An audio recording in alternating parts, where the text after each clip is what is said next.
What's good, everybody? How y'all doing? This is Steve with Gate City Sports Channel. Today, we're here with the BGN Network. Got my guy Bird Gang 31 this way with me. I always forget which side we're on. What's good, man? How you doing? I'm doing good, Gay. How you doing today, my guy? I'm doing well, man. I'm excited to bring the people this concept that we've built up.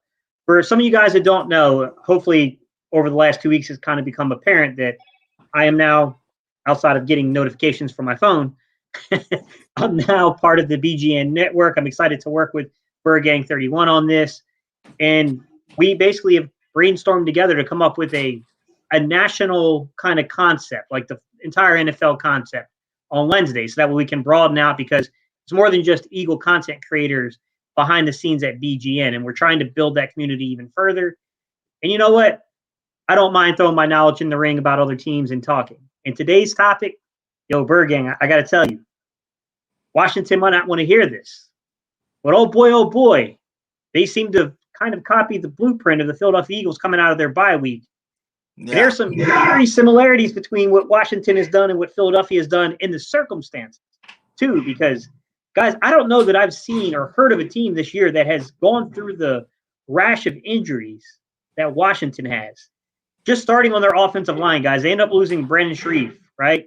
He goes out with an MCL sprain, goes down for like 4 weeks, and then ends up being a little iffy when he comes back. Chase Roulier, their center, goes out on IR, done for the season, guys. Ended up breaking his fibula. Not a fun injury to have. Their backup comes in, Tyler Larson. He gets an MCL sprain. So they're on their third string center, guys. And then Sam Cosmi, their rookie they drafted out there at right tackle. He went down recently with a 4-week ankle injury, so he's not even 100% healthy. Man, this team is they faced it, guys. I mean, Curtis Samuel went down with a groin earlier in the year. Yami Brown's been kind of in and out of the lineup with a knee issue. Logan Thomas went down with a hamstring. Like, guys, they were literally throwing out there for a while. This was their wide receiver core. Terry McLaurin, who's excellent, A+ receiver. DeAndre Carter, we know him here in Philadelphia. Dax Milne, he was a draft pick. Adam Humphries, former Tennessee Titan, I believe, and Cam Sims. In the last 2 weeks since their bye week, they got the job done. And man, I got to tell you, it stood out to me how they did it, guys. How they got the job done. That's really stood out to me. So I'll ask you. So what did you know about Washington coming out of the bye week? So what did you know about them kind of the last 2 weeks? As far as I know, I've just really noticed that Heineke has been playing some good ball lately. You know what I'm saying? I wasn't thinking that he was going to be able to do that. And, they kind of went on a little run there, Gibson been running the ball a lot more lately, like you said. He's another one of them backs, man. Him and a Gainwell, from the same school doing their thing in the NFL right now. Hopefully Gainwell can be as productive as Gibson one day. But, you know what I'm saying? Like, we'll see how it goes. But I'm really interested to see how they do the rest of the season. When you got two guys that they have out right now, like Sweat and Chase Young, that can put a big damper on that defense. So that's what I think their biggest problem will be going down the stretch here against the division games. But hey, man, you know me, I'm not worried about them too much. What drew my attention was the matchup on last Sunday. You got McCaffrey, and then you turn around and you're taking a look at that football game, that matchup. The Cam Newton thing coming back. I live in Carolina, so I hear a lot of this stuff from the Panther fans. So it drew my interest, right? Because I'm like, Antonio Gibson and McCaffrey matchup, that draws my attention, man. That's got the potential to be a pretty good matchup there. Mm-hmm. So I basically, obviously, after the Eagles game, I kind of wait and I start running the film back on it. Which, by the way, if you guys are not using a VPN to watch Game Pass, good luck, because, man, I can't even watch it. It just glitches like every 5 seconds. But nonetheless, I'm like watching the game and I'm like, wow, like Washington looks different. Mm-hmm. So then I start digging. I do what Gate does, man. I start digging into the numbers. And I'm like, okay, like the first thing that stood out to me was I was looking at 8-man boxes. 8-man boxes tells me what the defense thinks of your run game and what it thinks of your offense in general, right? Mm-hmm. So I was like, how much 8-man boxes are they facing? Well, in the season, Antonio Gibson's about 19.48, so just under 20%, which ranks about 27th out of 48. So we'll just say he's somewhere in that middle, back into the middle of the running backs. But last week, they knew what they wanted to do in Carolina. I think they were really spying. I think it was more so on Heineke, but just by default, that brought 8 men in the box against Antonio Gibson. 42%. 42% of the plays that were run last week were with 8-man boxes. Ooh. And I was like, okay, like that was the second highest. And he was by far the most productive of anyone playing that kind of 8-man box front. So I was like, okay, let me dig into this.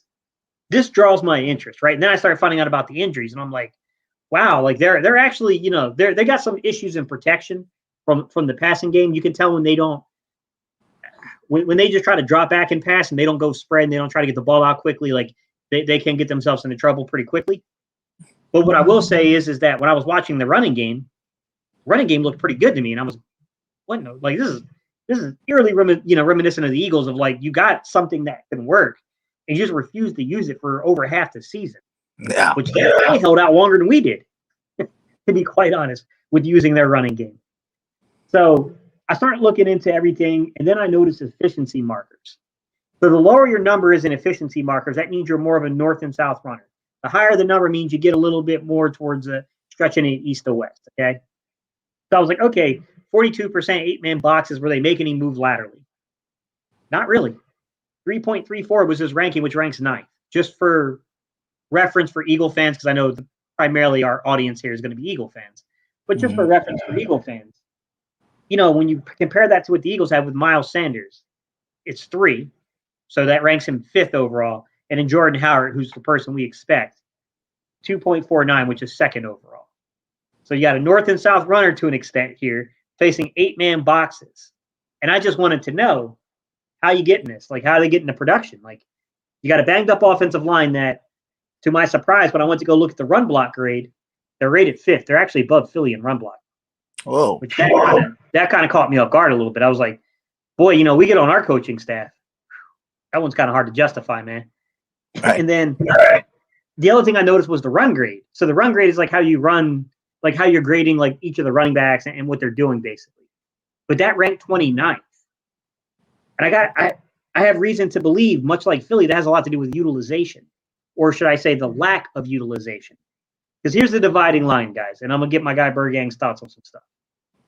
The 3 weeks prior to their bye week in week 9, they played the Kansas City Chiefs. Antonio Gibson touched the ball 10 times for 44 yards. Played the Green Bay Packers. Antonio Gibson touches the ball 14 times for 51 yards. But I will say, just to note on Green Bay, Tyler Heineke went off he had 10 carries himself for 95 yards. So there's a little bit more run there, but I think that was more so just eluding pass rush and getting out of there. Denver. Now we have a shin issue. We got an injury pops up with Antonio Gibson. As a result of that, he doesn't really carry the ball that much. I think he was only at like 11 carries for like 46 yards or something like that. I mean, he wasn't utilized as much. And then they go into the bye week, guys. They come out of the bye week in the past 2 weeks. This is what their rushing numbers have looked like with Antonio Gibson. Week 10 against Tampa Bay. 24 carries, 64 yards, 2 touchdowns. Ooh. Last week against Carolina, 19 carries, 95 yards. With them playing 8-man boxes to try to stop, because obviously they're really running nobody out there at receiver outside of Terry McLaurin. Do they use fullback there? Not from what I saw. So when I watched the Carolina game and I watched the Tampa Bay game, I did not see any kind of lead block, but they will use they have a tight end there, John Bates. I don't know if this kid was drafted or if he's an undrafted rookie free agent. I know he's a rookie. Pretty good blocking tight end, I can tell you that, man. He gave a lot of effort, and they used him in a lot of unique ways. And that was pretty interesting to see how they were using this guy. But they use their tight ends some ways as kind of a lead, but it's not the traditional split or eye set or anything like that. So no, they don't really go lead back. So they're not. It's not like they're coming out there playing 2-back sets or anything. But I mean, it was interesting to see, because I'm sitting here watching it, and I had to call it out, man. Scott Turner, who's the offensive coordinator there, is Norv Turner's son. This guy had really hardly any experience, guys. I mean, this guy was an interim offensive coordinator in Carolina. To be honest, before that, I mean, he had a year or two as a quarterback coach, a year or two as a receiver coach. We think Nick Sirianni's resume was a little bare. Mm-hmm. Outside of the Turner family and having, I think his uncle was a coach. I think he coached somewhere in Florida. Norv Turner is his father. He's got a cousin that coaches for the Cardinals. He's on the Cardinals coaching staff. So, I mean, the family is sure that, it comes from a coaching family, but the resume, you know what I mean? Like the resume was like, wow, like there's not a lot to this. It's interesting to see because they've won 2 straight games. Yeah. And we don't play until like pretty much the week before Christmas is the first game between the Washington football team and the Philadelphia Eagles. Okay, can we go New York by Washington, right? Yep. I have a feeling, my hunch is this game's going to have importance because their schedule, it ain't that tough. Their schedule up to us is not really that tough, guys. I mean, you can call you can call Las Vegas kind of tough, but I don't think that the Las Vegas Raiders team that we played is going to be the Las Vegas Raiders teams that Washington's going to play. I think that team was just a glitch in the matrix, if you will. I don't think that exists anymore. So I really think that matchup, especially if Dallas starts doing that December slide that they seem to do. Mm-hmm. If Dallas starts sliding down the season, that game could become really interesting because it looks like 2 teams that are deadlocked onto something meaningful, meeting each other. Now they're 1 game behind us right now, though, right? Yeah, exactly. Yeah. I mean, look, both teams got to take care of business. Both of us have to take care of business. Yeah. It's easy to look at our schedule and say that these are wins, but that's why a game's played on Sunday. But the schedules are very favorable for both football teams. I honestly think this is going to be a very interesting matchup here. And do you know their strength of schedule? Because weren't we like second overall? Yeah, I don't really pay attention to like strength of schedule. So I just kind of look over who they are and I try to judge from the system and fit and how teams kind of match up with those. But their schedule is they have the Seahawks, why they have Russell Wilson on Monday night. That Seahawks team is not the same Seahawks team it was a year or 2 ago. It's on a crash course for basically being a top 10 draft team. Mm-hmm. Then they have Vegas on Sunday at 4:00. That they're road, so they're at home. Then they go on the road. They do have Dallas on December 12th before getting Philly. I got to be honest. Dallas is known for slipping in December, and there are times that they struggle to close out the Washington football team. I'm hoping they slip tomorrow. Yeah. So I'm really looking at that, and that could be a very intriguing football game because I don't think that earlier on when you looked at that schedule, you probably thought, boy, the Seahawks, the Raiders, and then the Cowboys going into Philly. Ooh, that's a rough slate of games. It doesn't look that bad anymore. It doesn't. It looks like that could be a marquee game between Washington and Philly, especially if Washington's coming off a win over Dallas. If that happens, man, this could be a completely different. The whole setup could be completely different, and who knows? Who knows how it's going to play out? But and then being Eagles fans, you kind of want them to beat Dallas. Yeah, you know what I'm saying? Because as long as we keep pace, I think our road to their game is a lot easier than their road to that game. You know what I'm saying? Like the Giants should be a win. You know what I'm saying? The Jets definitely should be a win. We go in our bye, and then we come back and get them. So that's a lot better than Vegas, Cowboys, and Seahawks. Like that's a gauntlet there. But like you said, they pick up some of these games, man. Yeah, and the last 2 games have been, a not so secret formula to how they won these football games. They've won them through really solid defensive play in a stable running game. That's how they won these games. Because Tampa Bay, I mean, I thought they were going to get thumped by Tampa Bay. I'm going to be honest. And they hung in there, and they lost Chase Young in that game. That's what first brought the injuries to my notice is that, oh, man, Chase Young. And then I kind of, I started digging after I saw like they kind of had, coming out and got that win. I was like, man, what? And I saw all these rash of injuries, and I was like, ooh, I got to give Ron Rivera credit, man. He knows how to get guys to play. Like he definitely knows how to get guys to play. And I'm looking at everything, and I'm watching their game. And since we were talking, I will say this: I did pick up a few tendencies from Washington. Number one, on third downs, especially depending on the distance, when it's normally like 3rd and 4, a little bit greater, they do like to go kind of empty back set spread. I did notice that about their team. They like to get the ball out pretty quickly. And then I will say that defensive line, though, for Washington, is not necessarily a tendency. It's just just an observation. It's played pretty good the last 2 weeks. Last week, it was pretty good against Carolina with, and I know Carolina doesn't have the greatest offensive line, but they played really well minus Chase Young. They were really good.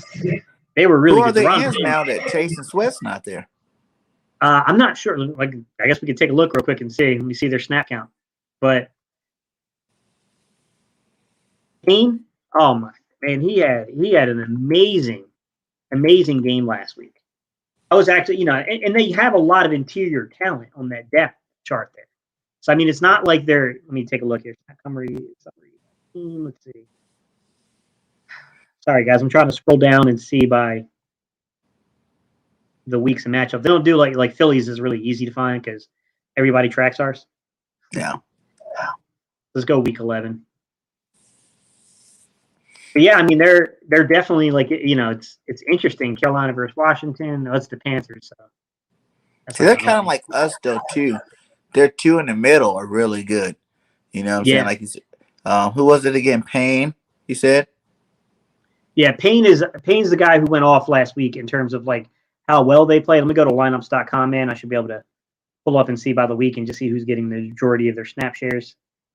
See, they're only showing week 8 here, so they haven't even fully caught up, to be honest with you. Hang on, let me see here. Let me change it over. So let's see. Chase Young clearly was leading theirs. They have Jonathan Allen and Payne. Is that Payne and Allen are there too? Obviously, Montez Sweat being out and everything, guys, it's going to affect them. So they have James Smith-Williams, who's a really athletic defensive end. Actually, he played at NC State. I'm very familiar with James Smith-Williams. And they have Casey Toohill. Don't we know that guy? Yeah. They have another guy. I can't pronounce his name. Ratumi? I don't know how you say his name. But they have a couple of guys that I'm familiar with. Obviously, we know Casey Toohill, and I know James Smith-Williams. He was a very athletic guy. He was like one of those guys that used to make the freak list for athleticism. Mm-hmm. Very athletic guy. So, I mean, I think the interior is holding them to where that defensive, outside rotation just kind of is holding up. It's doing okay.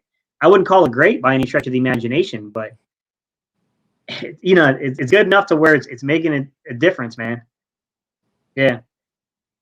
Yeah, man. Those guys, they still, I feel like I said before, even though like that they're doing good or whatever with Toohill and those boys, I feel like our offensive line really, like, not even Cowboys. I don't care about Parsons. I don't care about, Washington, the Big Cat in New York. None of those guys. I think when our offensive line is gelling and going good, we should be able to run over all those guys, man. Like I said, ever since we beat the number 1 defense, like if we would have ran 100 yards on them, that would have been a victory over the number 1 defense. But the fact that we went 250 on them, you know what I'm saying? Like, that's a whole nother level. That means these boys are in full, full game mode, you know what I'm saying? Full season swing of things in terms of run game. And that's going to be hard for anybody to stop. So, as much as, you got to give these guys credit because they did beat Tampa Bay and we lost to them, and that's a big deal. Yeah.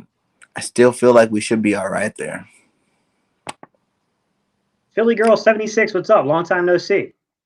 So, I mean, look, Antonio Gibson, what stood out to me on the film about him when I was watching him is he's a bigger guy. Like, he's not a small guy. He's not a small back. But, man, his ability to cut, his cuts, they're clean, man. He can cut. He really, can shake you inside tight spaces. And I'll be honest with you, man, McKissick had a really good game last week, too. Really good third down in terms of, like, picking up blitzes, stuff like that. I thought he had a really solid game for them. And, to be honest with you, early on in that game, Gibson put the ball on the ground and pretty close. I think it was pretty close to a goal line situation. I think they were definitely inside the red zone when he put it on the ground. It was early in the game. And, they went to McKissick and those guys for a little while. Then in the third quarter, you just kind of saw Antonio Gibson take over. No. And I'll be honest with you, their passing game, man, it's interesting to watch the passing game because, McLaurin's he's a great football player. We all know McLaurin's a good player. Yeah, But, Scary Terry been doing good. I thought I saw De'Ami Brown in there for a couple of reps, but I know he was coming back off an injury himself. But De'Ami Brown's still not 100%. I think he still was coming back from a knee issue he had. So, I thought I saw him in there a couple times, but I don't think he registered a target or catch or anything. So, I mean, they were just, DeAndre Carter and Adam Humphries and Cam Sims. Cam Sims caught a touchdown for them. Like, they were just, honestly, like, sometimes it's hard to match up against guys like that. It's very reminiscent of 2019 Eagles when we had to bring Greg Ward Jr. in and Boston Scott in. We had the guy Perkins at tight end. Like, and it's kind of hard. In a way, it's like, well, these guys are nowhere near as talented as the guys that are out. But in the same breath, you really don't know much about those guys, so it becomes really difficult to actually know their strengths, their weaknesses, know exactly what to expect from them. Of course, that forced the Eagles into changing their game plan with Doug and with Carson. It's not to what Washington's doing since their bye week. We didn't quite go into that, but nonetheless, you could see those little things kind of coming together here with them. So, I mean, Antonio Gibson, I got to give him credit, man. Like, that was a guy that when I did the draft profiles last year in 2020, I was high on Antonio Gibson. I really want, they went over a few guys. I kind of, they drafted a few guys that I actually did profiles on, which was kind of fun. But Antonio Gibson was probably the only one of the guys that they drafted that I actually wanted. I actually thought like he'd be a really good fit in Philadelphia. But I mean, they're having success, man.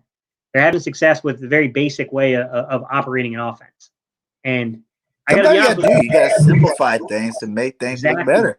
Like it doesn't have to be complicated. I think when they hear all the hype where they want it to be this passing league, coordinators get too overwhelmed with trying to find out new passing ways to keep passing the ball 30 and 40 times a game. But at the end of the day, it's about running that ball. You know what I'm saying? As long as you line it up, run that ball, man, that opens up all the passing. So, like even when they have the thing with Jalen Hurts, you're talking about, he doesn't pass that much, but it's like he doesn't have to. He's like a game manager, but he's a upgraded version of a game manager because he also can make so many plays throwing and running the ball. So that's what I think. The teams that try to get all cute with it and try to overpass, I think those are the ones that are going to lose down the stretch. You know what I'm saying? It's the winter time. It's time to run the ball. People don't like the cold air. It's hard to breathe in the cold air. So just keep pounding that ball. And like you said, you're starting to see Washington do that a lot more, and we're doing it a lot more. So we should see what happens when we get down to that test of like who can keep the ball longer to keep that other defense off the field. You know what I'm saying? When you got good defensive line, you want to definitely keep those boys off the field as long as possible. What's up, Ready Red? You say we're not going to lose to Dallas. Right now, Dallas is soft. This Eagles team would eat them alive. I'm going to tell you right now, this Eagles team would eat them alive because we would run it right at them, and there's nothing they could do to stop it. That was the biggest. That was the biggest problem in the game going with Dallas. We didn't run the ball. Yeah. If we would have ran that ball that day, I don't think the game would have been as bad. You know what I'm saying? We can't. That was in our face. Like you guys got us when we weren't even running no real offense. You know what I'm saying? We were still in that vanilla 4-play, 6-play offense mode. And I think after that's kind of where we kind of start popping out of that. So it's definitely gonna be a lot tougher for you guys to get another W against us. Yeah. Yeah, it's going to be interesting coming down the stretch here because, for so long, and it didn't look good early, man. The Eagles weren't playing well. Washington really was a disappointment from, the year prior. And, they went out, they got De'Ami Brown. They went out, they got Curtis Samuel. And, it's just, they have Antonio Gibson. They have McKissick. And it's like, man, they spend their draft picks to get, Sam Cosmi and to shore up their offensive line. It's like, boy, that's a dud offensively, even though Tyler Heineke's playing pretty decent. Yeah, I mean, it's interesting because, the Giants spent all this money and all this stuff they did in the offseason. And, I mean, that's fallen flat on their face, unfortunately for them. Hey, that's because they got Danny Goose Stamps. Yeah, it's funny, bro. It's funny, man. It's funny that all of a sudden, teams start to figure out, like, simplify it.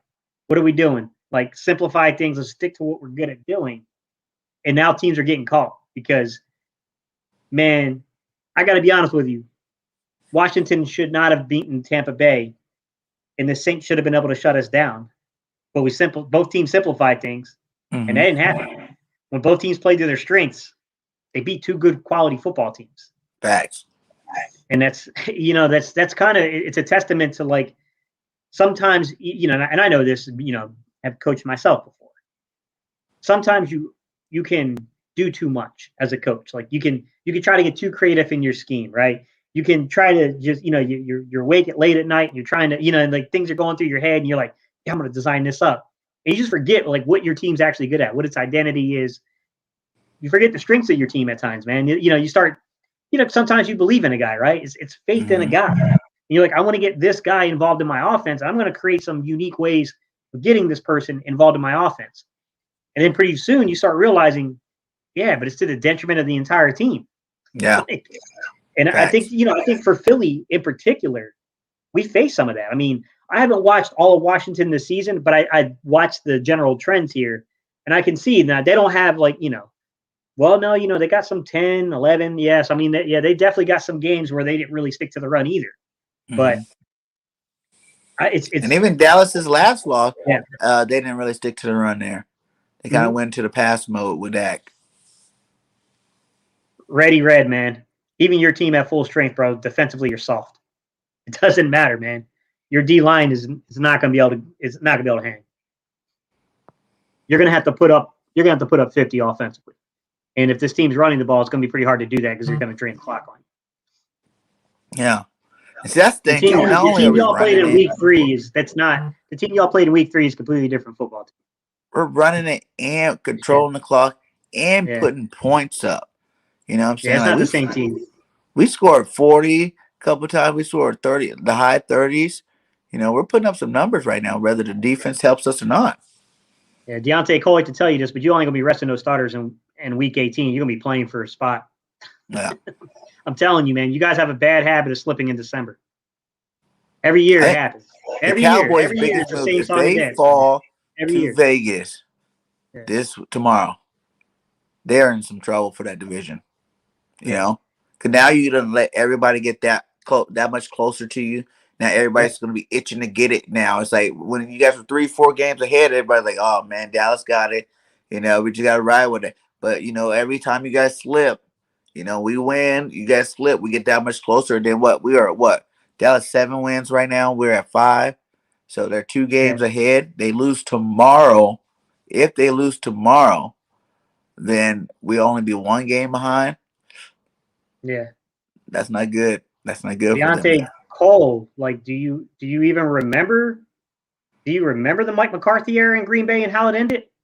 With him being so disconnected to football, he was getting massages. Like, come on, man.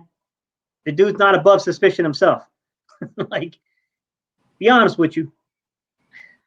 I'm just saying. I don't know that just vacates itself because of just because you changed out Jason Garrett. I don't think that vacates, man, just because of that move.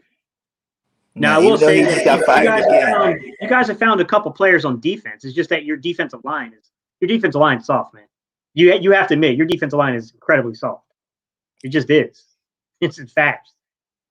I mean, you got players out there. I'm not saying you don't have players. I mean, you found something. Diggs is a baller, but at the time you found something at corner, Diggs.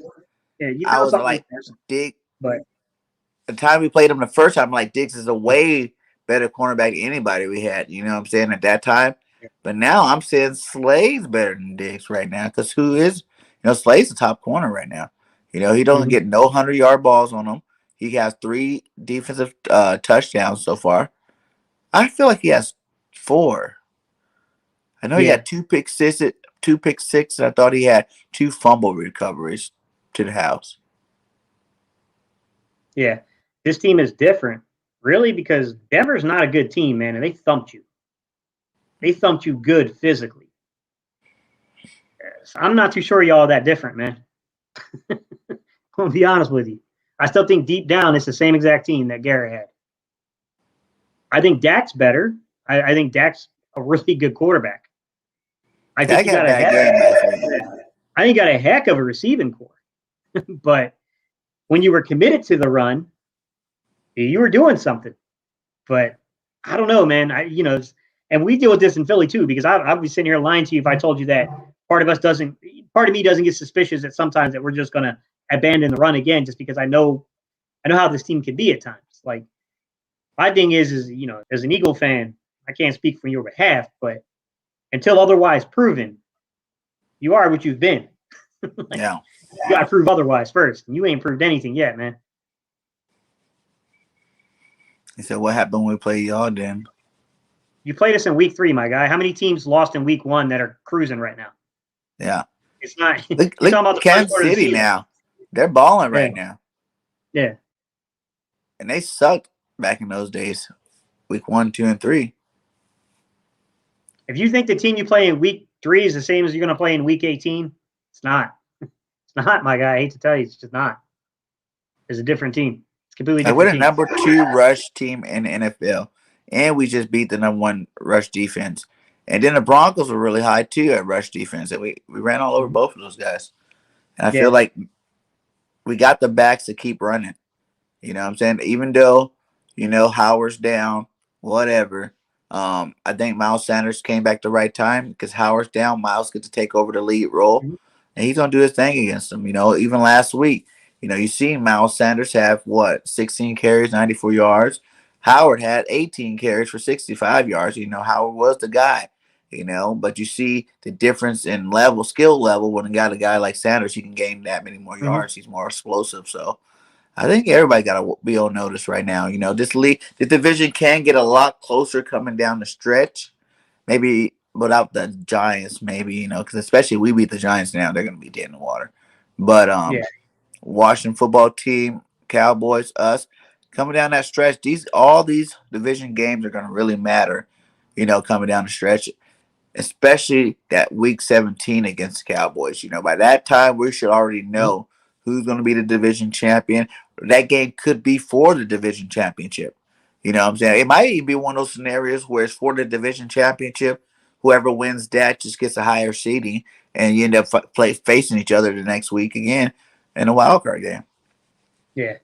What's my record versus Dak? 0-0. I've never played Dak personally, but you're trying to use inflated numbers because some of those wins that Dak's gotten against the Eagles is when we've already clinched. So, I mean, you can take those if you want, but facts remain the last 5 years we've hoisted a Lombardi. You're still reading freaking books about the last time you did. Like, just be real, man. That team has not been good in the last decade. It hasn't been good really this century. Just be honest. For me, with the Cowboys, I feel like they always start out hot. That's just their thing. Yeah. They get off-season and paper champs. They start out hot. And then, like you said, November, December, always every year, they do whatever they can to, really mess themselves up at the end of that season. Yeah. How many division champs? Red, you've got a chance. I mean, you should win. You should win tomorrow. If you lose against Vegas, you got to have to come up in here and admit you were definitely wrong. Your team is straight trash right now. And I'm not saying that it'll continue that way, but it's in a tailspin if you lose tomorrow. And you said you were good for 2 years. That's it. What are you talking about? We went to the playoffs 3 out of the last 4 years. How many times did you guys go to the playoffs? We still have the most division titles. Yeah. In the 2010 era. So your whole comment doesn't make any sense.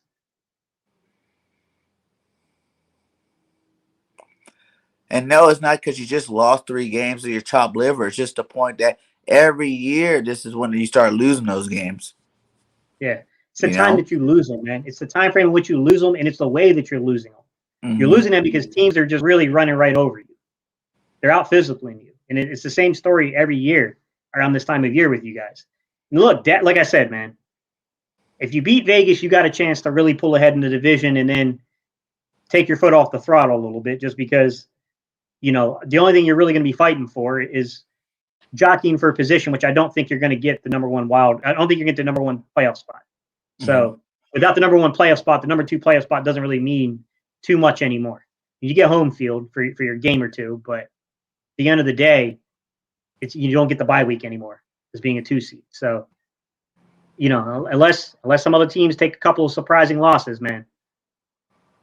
But if you lose to Vegas, it's time to panic. Yeah, because you guys look at what our schedule is sharp and soft, man. Like, we should be full steam ahead for Dallas week 17. Like, none of these teams should slow us down. Our momentum is so high. you know, right now. I feel like we're just going to keep climbing each game by game, climb, and we're going to be that much better for the Dallas game. You know, and I give you guys the respect, you know, enough to know that that is the last tough team we play on our schedule. I'm not buying the Washington thing. I don't care who they beat. Yeah. You know what I'm saying? Like, I'm just not buying it. Yeah, I mean, you guys have the Without, most talented, from top to bottom, you're the most talented roster in the East. But yeah, for some weird reason, you guys just you don't put it together. yeah. There were some years when you had Romo there, to be honest with you, you had a top 2 or 3 team in the league in terms of the talent, and you just couldn't win with it, to be honest. Yeah, I mean, look, I look at it this way, man. Depending on circumstances of games, and you're asking, like, not you, Red. That was somebody else. It was a Cowboy fan. I think that might have been Deontay Cole. You're asking, what has the Eagles been? But that's the thing. We're not claiming we're anything else than what we are. We're a young football team that's found a physical identity and has got a little bit of momentum. Both of us have just said we're not 100% convinced we're going to stick to that identity. We don't know. Like, Yeah. We hope they do, but it goes to the point I said earlier, until otherwise proven. Until otherwise proven, this team loves to throw the football. It hearts throwing the football. The last 4 weeks or so, we've fallen into a running identity. We'll see, man. When their backs get up against the wall, will they stick to it? I don't know. That's And how you still can to be say seen. that your only flaws have been coaching. That was our flaws the first 5 weeks, 6 weeks of the season, was coaching. You know, they got out coached a lot of those games. Not that we didn't have the talent to win. We were in great position a lot of those games to beat some of those good teams. You know what I'm saying? We only ended up 2-4, so we can't be like, oh yeah, shoulda, woulda, coulda. But if you want to bring up the coaching side of it, we have two first-year offense and defensive coordinators. You know what I'm saying? First-time head coach. Yeah. You know, those guys were struggling to find identities on their team, what they really want to do. And now we found it. So it's a big difference. You see us blitzing a lot more. We didn't even blitz when we played you guys. We didn't run the ball when we played with you guys. You know what I'm saying? Like, that's why it was so horrible. But we are definitely a different team. And the coaching is like, you know what to get from your coach. You know what I'm saying? Like, I understand what you're saying, Reddy. I understand what you're saying, Red, but I disagree to an extent, man. Because I get that Jason Garrett was hard-headed and refused to innovate his offense more. And there was a time that, let's be fair here, there was a time that Jason Garrett was looked to as being a very innovative offensive mind. Really, that's kind of how you guys stuck to him to keep him there, because you were afraid someone else was going to snatch him. But to be fair, yes, I agree. He did not keep innovating. He got really, really dead set on what he wanted to do offensively, no matter if it fit the players, fit the talent around him or not. I agree with that standpoint. But I can't say that your entire coaching was bad. Like, that coaching staff under Garrett still largely developed Dak Prescott too. So, I mean, it's tough, man. It's hard to say that, man. Like, they've had ups and downs. They had a lot of talent, and they've lost games. I agree. But they had developed players too. So, I have no cap on the Cowboys. Coaching, you know what I'm saying? Like, you guys coaching been better this year. You got a better record right now. You know what I'm saying? There's nothing against that. The only thing we're saying is, like, I think a lot of Cowboy fans get pumped up, you know, because of it. But you're the Cowboy fan. You should already know that this time of season, things go bad for you guys. So my deal with the Cowboy fans, before you guys coming out all pumped up that you guys got more wins, is how about we see what happens through November, December before you get so pumped up. You know, I know you want to get pumped up because, you know, you're a fan or whatever, but at the same time, this is your time where you guys fall and you're starting to see these losses coming. The last 2 losses you guys were really bad. You know, Dak looked horrible. You know what I'm saying? Like, the team looked bad on offense, period. You know, that's, and if Dak starts to slide, you're in a lot of trouble. Because Dak is, I'm sorry, offensively. Yeah, I mean, offensively, he's the person you really game plan for. I mean, don't get me wrong, Amari Cooper is a stud at wide receiver, man. CeeDee Lamb, stud at wide receiver. Even your third receiver, I can't think of his name, the kid that came out of Colorado. Gallup's back. Yeah, Michael Gallup. Michael Gallup. You know, on other teams, he's a solid number 2, and on some teams, he's a number 1. But, you know, you can take a receiver out of a game plan. You can keep a receiver from the end zone by what you do defensively. Quarterbacks can really make or break you, man. So can good quality coaching. And you guys have a really good offensive coordinator. The offensive coordinator is not giving enough credit, but you guys are struggling recently, man. It's been a struggle for you guys of late. I mean, look, we empathize with you. Yeah. We had like a 3-week span that it was almost impossible to watch our games. Like, Yeah. I The mean, beginning of the we season empathize, was man. horrible. To come out live every single week to say the same thing over and over again. You know, well, we didn't run the ball. Well, we didn't blitz nobody. Well, we didn't put no pressure on nobody. Well, our coaches only ran 5 plays. You know, like that was horrible. But it doesn't really matter what you do in the beginning of a season, especially when you got a 17-game season. You know what I'm Yeah. saying? Like those first 6 games, that's when everybody were down on us the most. You know, but that's what they're supposed to. You know, like as fans, you're gonna get down on your team for not winning. And that's when everybody was down on us. But you know, there was still a lot of season left, man. I never lost hope. Like I already said from the beginning. My first video I said 11-6. Then I started drinking the Kool-Aid, so I was like 13-4, 12-5. But then I always said no matter what, the floor was 7 games. I was like, Jalen Hurts would not lose more than 7 games in a season. And I've stuck firm with that, and we still got a game to give up for that one. So I still believe it. I don't think we're going to be 10-7, worst case scenario, or we're going to be 11-6, and that means we win out the rest of these games, and I can see it happening. Yeah. Well, I mean, look, this is going to be like the Giants are struggling coming into this game, but I can tell you this: they're going to have renewed interest in beating us just because of the way things shook out last year. Like, I know that they feel some kind of way because they feel like we basically gave Washington the division, and to be quite honest, we kind of did. But I also feel like you want the division, then win the requisite games to take it. It's kind of the way I feel about that. And it's like you guys can't even be mad at us. We fired the coach that did it. Yeah. And then we jumped them for Devontae Smith. So I mean, I know that they're going to have renewed interest, and they're going to be pumped up to play the game. But I don't know, man. And look, they're catching a break. We're without Jordan Howard. They're definitely catching a break. No. I still feel like that we're going to find a way to beat them. Yeah, because we got Miles Sanders back. Like I said, the Giant Killer. So as much as I respect Howard for what he's done this year, because I was never really that big on Howard, I respect him for the last 4 games for sure. He ran tough, he ran hard. Even last game, he was running hard, doing this thing. But Miles Sanders is back, and now we're running the ball. The whole thing we wanted last year for Miles is to give him some handoffs. Give him 15 carries a game, give him 15, 20 carries a game, touches a game. Didn't happen. This whole year, all the way up until he got hurt, same thing. Didn't happen.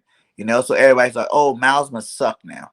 You know what I'm saying? But then you see when Boston and Howard got the ball, our running game looked great.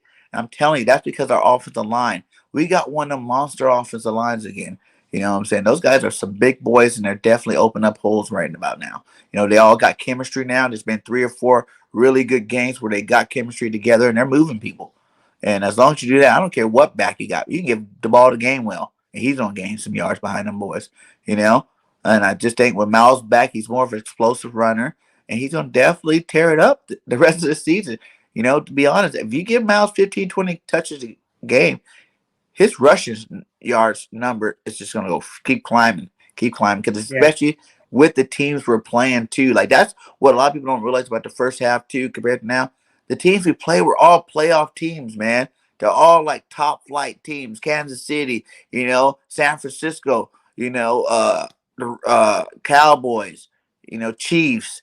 Those are all good teams we lost to. Like those are some top flight teams. The Chargers, when we were learning, I don't know what Eagle hard teams while learning. Yeah, I don't know what Eagle fans you're referring to, but I can tell you with 100% positivity, wasn't me. I called Nick Sirianni's hiring before it happened. I told everyone that Nick Sirianni, there were struggles, he was making mistakes. He's a good coach. He's going to get it together. So it's not all Eagle fans, man. And like you said, my chest is a little pumped out because we're set number 2. Yeah. Like, how do you not run the ball for 6 weeks, right? Not run the ball for 6 weeks worth of a season, and then just out of 4 games in the rest of that, you're number 2 in the league. You know what I'm saying? Number 2 in the league in rushing. We're more than you guys. And you guys got Zeke. You guys got Pollard. We did it with Jordan Howard, Jalen Hurts, and Boston Scott. You know what I'm saying? Like, we got our chests a little pumped out. I do a little bit. I'm not going to lie. Because I just don't feel like no one's going to stop this run. And that keeps the defense off the field. And when our defense is fresh, they're ballers. Have you not seen all the turnovers we've been getting? You guys, when we played you guys were getting all the turnovers. Now, we're getting all the turnovers against the teams that we're playing. You know? Yeah. It's because you guys started out running the ball with Zeke and Pollard a lot. And that's why your defense was fresh every time they came out on the field. And the more you guys got Dak back into rhythm, you know, when that's the one thing about signing a top flight quarterback. You know what I'm saying? Because once you give them that money, you feel like they have to throw the ball a lot. You know what I'm saying? They have to earn that paycheck. Kind of like what we did with Carson Wentz. When we gave Carson that money, he started firing 40, 50 times a game. You know what I'm saying? That's not what you do. Just because you pay a quarterback for being good, you cannot change your offense to just, you know, passing the ball all the time. I mean, you're not going to win, not in this league. You look at every number 1 team that's going, you know, all the best teams in NFL right now, they run the ball, you know? Yeah, I mean, look, man, I just give you my background, Deontay Cole. I've coached for over 10 years, mostly quarterbacks and receivers, a little bit of corners here and there. I've scouted 2 years at the FCS level. I've run multiple camps. Like, I understand the game at a level most people don't. I've been honest with the Eagles. I was the one who said that Milton Williams was a bit of a reach in the 3rd round. I took a lot of crap on draft night when I said that. And I basically shot back in the comments and told them most of these guys had never watched film on Milton Williams. So they didn't realize that he was a really good pass rush prospect, interior pass rusher, but had some serious issues holding up to run defense. Gauges his hips well, gets moved out of zone because he just can't anchor well. Just can't hold it. When you looked at BYU, when you looked at Marshall, the better offensive lines he played, he got moved. He got moved out of his gap. It was quite obvious on film. I called all that out. I told people, Steven Nelson, still the 2nd best corner on the Eagles. There was no doubt about that. The minute he signed, I said he'd be the 2nd best corner. I also pointed out, highly overrated by Eagle fans. I was the first one to call that one out for everybody. I made a video, and I dealt with some people who were like, yo, Gay, I didn't know this. Now you're showing me this. I am worried. And I had other people that, he's going to be better than Slay. I was worried before we started talking about signing the Gay. Yeah. It's like, no, he's not. Like, I told people TJ Edwards was probably our best linebacker, and I was not originally a TJ Edwards guy. So for me to admit that means, look, I've watched this guy's development. I see what this kid can do. He's clearly, right now, he's the best linebacker we had, with Davion Taylor being the highest ceiling guy we had. Took a while for the Eagles to get around to that, but they seem to come to the same realization. Like, look, Jalen Hurts. I told people all offseason, I told them, look, man, this young man is incredibly talented, but he does struggle to read coverage. He does struggle to play on time and on schedule with the offense. I showed the deficiencies. I showed what Dallas did to him last year, how y'all dropped into a Tampa 2 on him, and what it did to him. I brought people on the channel to talk to people about this. But I've also stood my ground to say the young man's improving. And this young man is starting to really pick it up and start to look like a guy that you keep long term. And now everybody's the numbers are backing that up, man. Every week, you know, you see the news people come out and they're like, hey, through 10 games, through 11 games, through 12 games, through 14 games, this guy's top 10 number wise, and all the, you know, all the stats there. You know what I'm saying? Jalen Hurts is just, time is the only thing he needs. He hasn't seen every coverage. He hasn't seen every defense, you know, what defense can throw at him. You know what I'm saying? He hasn't even seen all of his routes from, you know, that you can throw in the NFL. He hasn't threw them all. So, you know, that all that stuff comes with time. The more games he plays, the more he's going to let it out. The more he's going to get to see more. The more he's going to have film to study more about. And I'm telling you guys, by next year, he's going to be a dog. He's already a dog, but he's really going to be a dog by next year. You know, having the offseason to look over a whole year's worth of film, man, it's going to be crazy watching that boy grow. And he said that, I seen Ready Red say something about, oh, the Chiefs only had 19 points and Patty Mahomes had 0. Well, Dak didn't have no touchdowns either. Didn't y'all score 3 field goals that game? I don't know if it was you, Ready Red, but somebody did just say earlier, a win's a win, a loss is a loss. Yeah. the end of And the that's day, really man. what it comes down to. That's why Look, we know you guys have a stud at corner. Like I graded him highly when I did my draft profiles in 2020. I graded him highly. I said he's a pretty good player. to be honest, He's still a pretty good player. Yeah, no. I'm talking about Dak. I'm talking about corner, not quarterback. Corner. Oh. But I mean, you guys got a playmaker in your secondary. Like, yeah, he's a good football player, man. I think he leads the league in interceptions by a mile right now. But it's more than just one player on the defense, man. Yeah. I mean, we know that because we've suffered through really subpar corner play and really subpar linebacker play for a long time while heavily investing in the D line. And it seems like we finally are starting to figure out there's got to be more balance than that. He said he's talking about our defense. He said, I'm talking about our defense that y'all say was soft. Think about it. D-Law gets all that money. How many sacks he gets? You know what I'm saying? Like, there's a lot of players on your roster that's supposed to be so great, but they do not get the stats to back it up. We're dealing with that with Fletcher Cox right now. You know what I'm saying? We're like, hey, Fletch, we pay you a lot of money. We love you. We don't really want you to go nowhere. We just want you to produce. And I'm pretty sure you guys can say that about a lot of players on your defense. Yes, Parsons having a great year. Mm-hmm. Yes, Diggs is having a great year. But like he said, two people on the team. It doesn't matter. Two people on anybody's team is not going to make a defense. It's a team sport. You need all the guys to do their job. And right now, you got Parsons and Diggs. And Diggs even gets burnt sometimes too. You know what I'm saying? Like, I've seen some touchdowns thrown on Diggs before this year. I mean, which should concern you, which is the same thing that concerned us, is when we came out, we tried to play you guys and we tried to play Kansas City. We tried to throw the ball over the field as if we had the actual offensive skill set to do that. You guys tried to do the same approach with Kansas City, and it led to an L instead of leaning on where you would have had the advantage, which was trying to control the clock and keep that team off the field and leaning heavier into your running game. There's just no excuse when you look through the numbers, man, and you're looking at, Zeke, and you're looking at, Pollard, and those guys have less than 20 touches combined. There's no excuse for that. It shouldn't happen, man. Like, it's the same mistake that we were making. Mm-hmm. It's the same exact mistake we were making earlier. Facts. And that's why I said, we get it. They were running the ball a lot. That's why they were winning all those games. They stopped running when Dak started getting more and more healthier. They started going into a more passing offense. And then it doesn't help when your receivers are getting hurt. Gallup goes down. Even this game you guys got tomorrow, you guys are going in that game without Cooper and Lamb. Like, that's huge. Your best two receivers. Now you're going to go in there starting Gallup and Wilson, I think, right? Jalen Williams, I agree with you, man. I actually do agree with that D-Law is a top 3 defensive end when it comes to the run. I agree with that. He's really good against the run. The rest of their D-line, unfortunately, is not. To me, that was your biggest problem, man. It was the lack. It was the lack of approach to the game plan. It was the lack of details to it to understand. You shouldn't really be trying to get into this shootout with Patrick Mahomes and the Chiefs, even though in some ways you kept them under 20 points, and you're feeling like, well, we had a shot.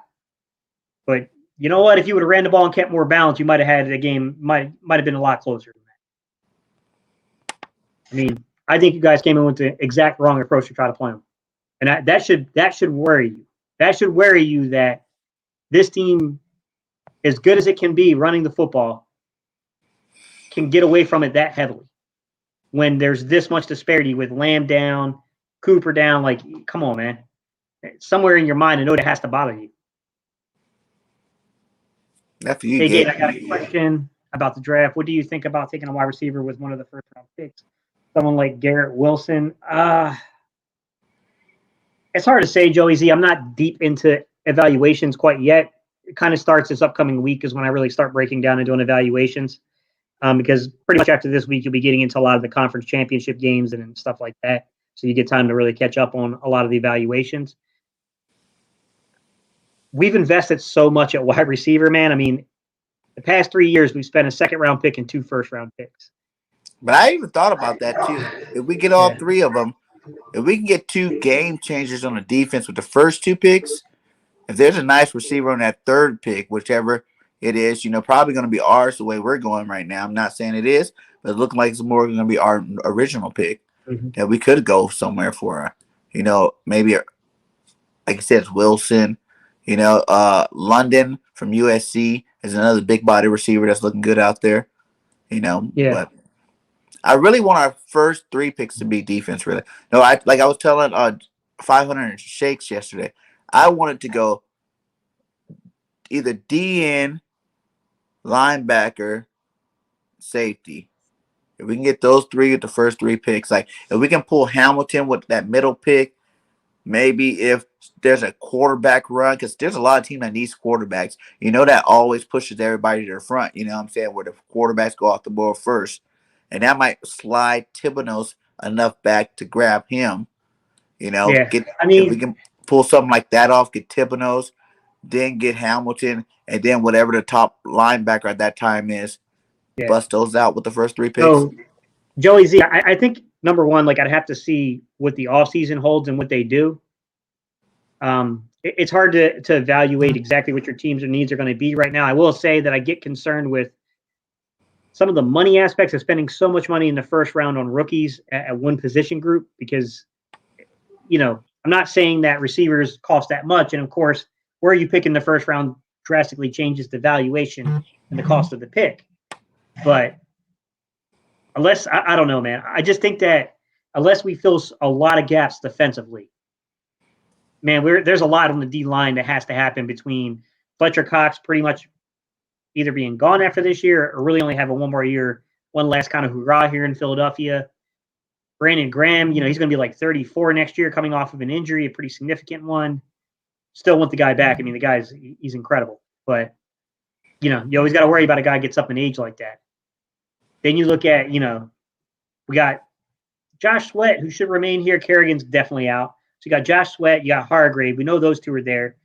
Teron Jackson has played well, but I mean, can he be a second or a third guy? I doubt it. Milton Williams is still kind of coming up. He's a really good interior pass rusher. I think he can give you some run. He can give you some run production as a 5 technique or a 4-eye playing outside.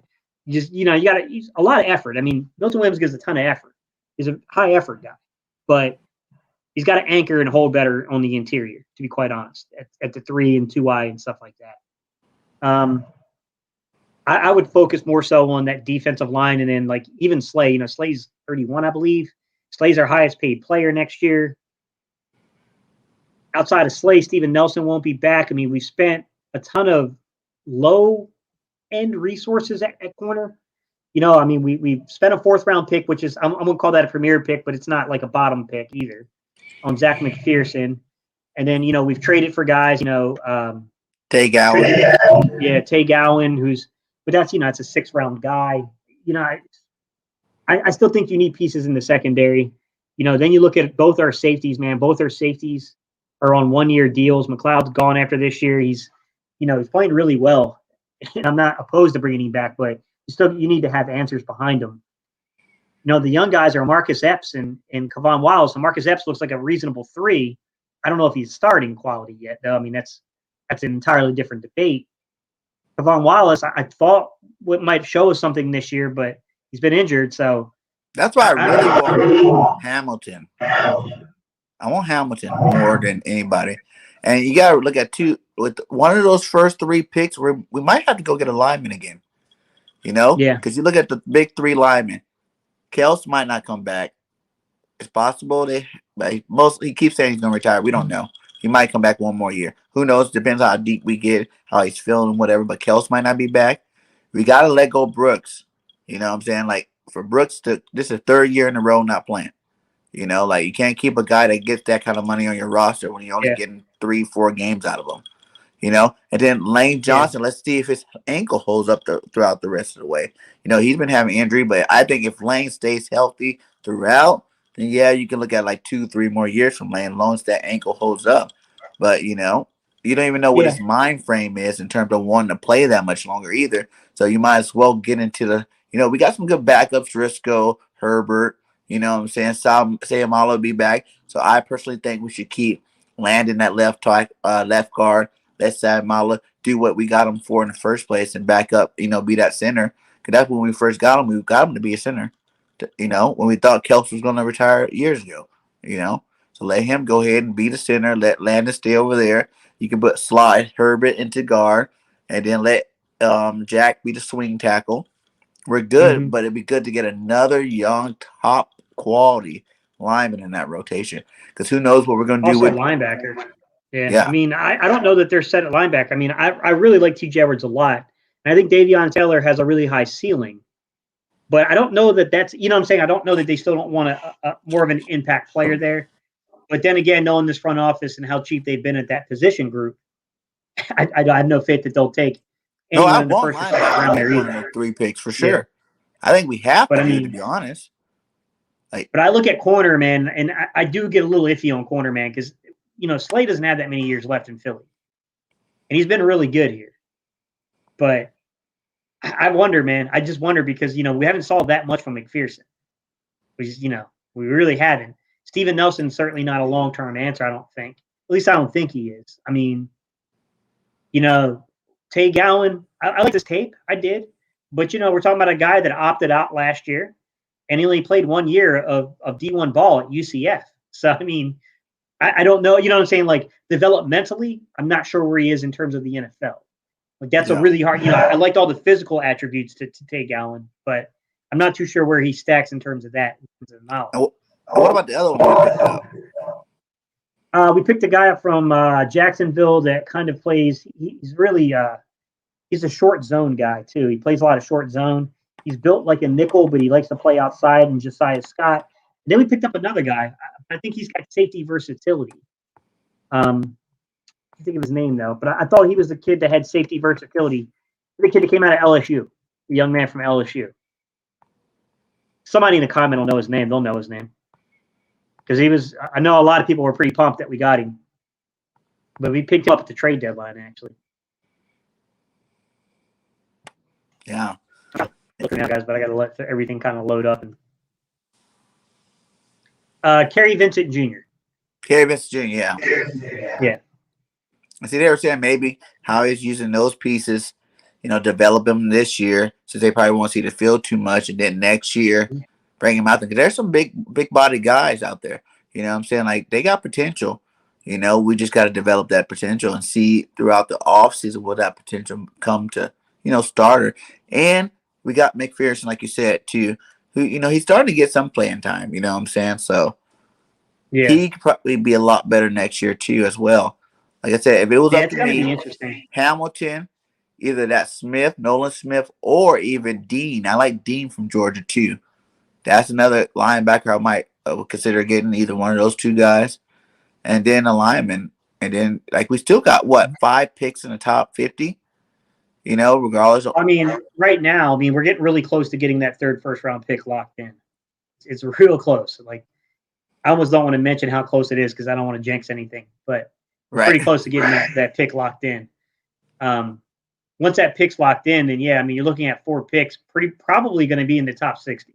4 picks in the top 60. So, definitely they'll be in the top 63 or so. Yeah. So, and you look at that, you know what I mean? It's kind of like, you'll have opportunities. I want 4 of them to be defense, 1 to be lineman. Well, they'll have, you look at, I don't know, see what their picks are, but weighed out, 64.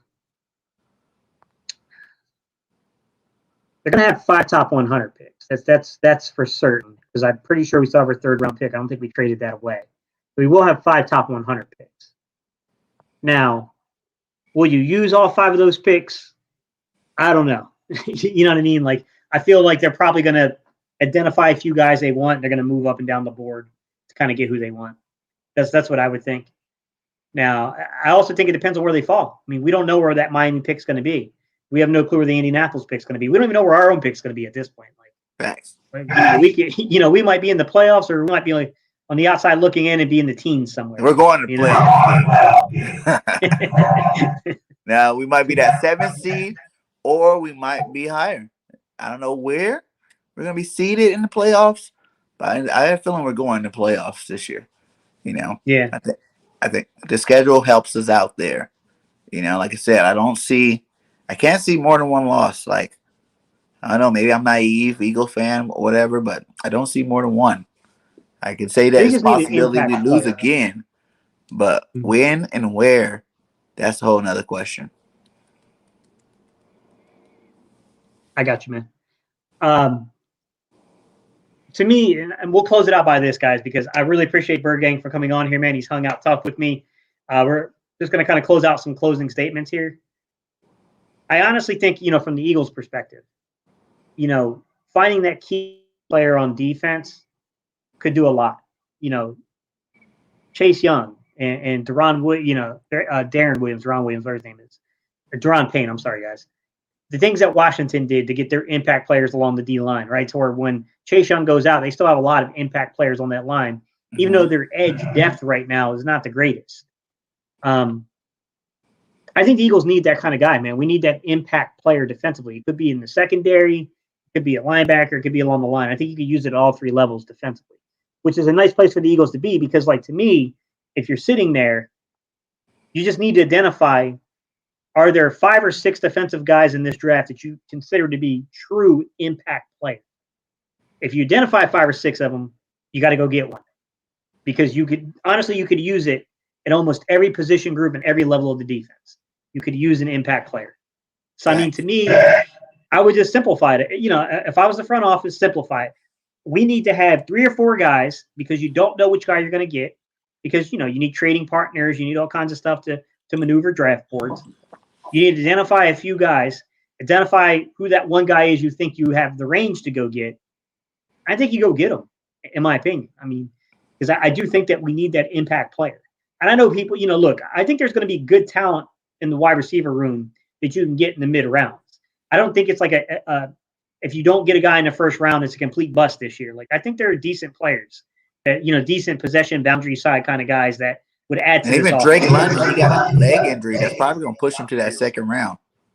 Yeah, I mean, if you can get a guy that, can come in and, get you 40, 50 receptions in a season and be that kind of conversion guy, you don't really need that. You don't need a Devontae Smith type. You don't need, you know what I'm saying? You don't need that type. You just need a guy that's dependable, has a good wingspan, can play the boundary side, and can convert, in my opinion. That's really what the offense is missing. I know I saw your comment, Jalen. I just didn't read it because we're about to get off here and we'll be in this conversation for the next 3 hours if I bring it up fully. I hear what you're saying about Devontae Smith. I think he does need he needs a co-partner. But I think if you get him that co-partner, he can become that marquee player that he really is kind of, I think, trending towards.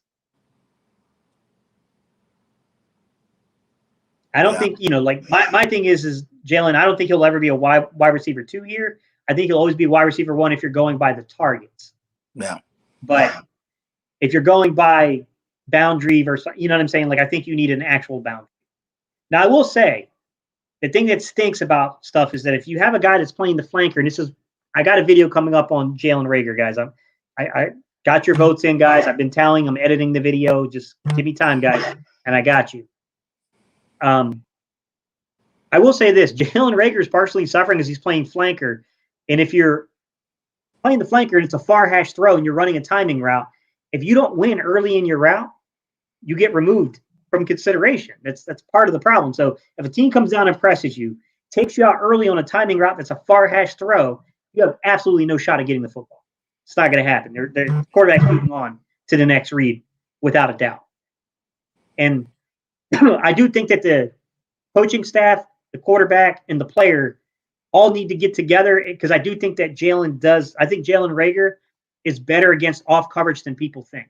I think when you see Jalen Reagor against off coverage, he should be getting more consideration because I do think he's a lot better against off coverage than he is against press.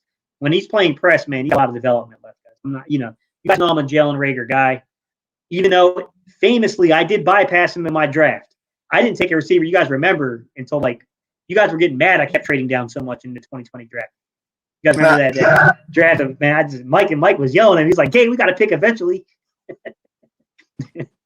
All right. But I mean, I'm all about acquiring picks, man, because I think I can identify talent if you just give me time. But my thing is that you got to have progression from these receivers. I do think we need a boundary side receiver. I think if you move a guy like Devontae Smith and you get a true boundary side, then you can play kind of like Where's Waldo with Devontae Smith, because you can line him up on the boundary at times. You can line him up in the slot. You can line him up as a flanker. Not that you can't do that already, but you can do it with more consistency. Like we need the Macklin to Deshaun Jackson. Yeah. I do think that we need a guy that can come in here and be dependable. Don't think we have that guy in the wide receiver room. Don't know if that's going to be a veteran guy. I don't know if it's going to be a draft pick, guys. My gut instinct tells me they've spent a lot of draft capital on wide receivers. You're far more likely to get a veteran. That's what my gut tells me. Because when you think about it, Hightower, Watkins, Rager, JJ, Devontae Smith, like we spent a lot of draft capital on wide receivers. Yeah. I got a feeling. Keep going at it well until you get it right. Yeah. Mm-hmm. Yeah, absolutely, man. Yeah. All right, guys. I appreciate y'all so much, man. We want to come on and say, number one, happy Thanksgiving, guys. If you don't hear from us tomorrow, happy Thanksgiving to all you guys. Be safe out there. Eat a lot of good turkey food. Day. Enjoy the games. Yeah. Dallas fans, we appreciate y'all coming on. Come talk to me, man. You got my channel. It's Gate City Sports. Come talk to me. If y'all beat Vegas, we can talk. Yeah, you guys make sure you're back every Wednesday night. We are going to be doing this. It's Around the League with Gate City and Bergay. We're going to talk about some key things that's going on in the league, key players, key things that we see. But we're also going to give you a little Eagle talk too as well. That always seems to always come back into the mix. But we definitely going to give you guys a lot of breakdowns and stuff like that for the rest of the season. So come check us out. If you're not subscribed to Bird Game 31, go ahead and subscribe. The link is inside the chat. If you're not subscribed to Gate City, his link is inside the chat. And also, if you're not subscribed to BGN Sports Media, please hit that subscribe button. That link is also in the chat. It'd be a lot. We're really trying to grow this channel. It actually over the last week, we grew like 25 subs. So we're moving pretty fast. We got a lot of good content on there. And you guys don't want to miss out. Be a part of the family. Yes, sir. And guys, we're going to get to everybody. So Deontay, calling you guys that are in here that are Cowboy fans, we will have, we'll get to Dallas and stuff, and we'll do it around the league. Like we're trying to do every team. It's just that I thought this was a pretty good time to bring up Washington just because of the uniqueness of their situation with injuries and the reshaping of their offense and kind of the late season success that they're kind of rising to, because I feel like the Eagles are kind of dominating the headlines in that, but Washington is very quietly kind of doing that as well. So I wanted to make sure here at BGN, we did discuss that. So yes, sir. Guys, we will see you next week. We will try to release these topics ahead of time, but keep in mind, I have to have enough time to watch film. I have to go through and look over some of the advanced analytics. So it'll probably be like Tuesday night notice, guys. It won't be like, I can't give it to you like Sunday night, guys. I wish I could, but the turnarounds, that's just too fast of a turnaround for that. But maybe at the earliest, I could get it to you Tuesday morning or Monday night. Just depends on how fast things get released. But we appreciate y'all, man. Yeah, have a good night. Appreciate you co-piloting with me, man. No problem, my guy. Have a good night, guys. Happy Turkey Day. We out. Peace. We're out, guys. Gobble, gobble.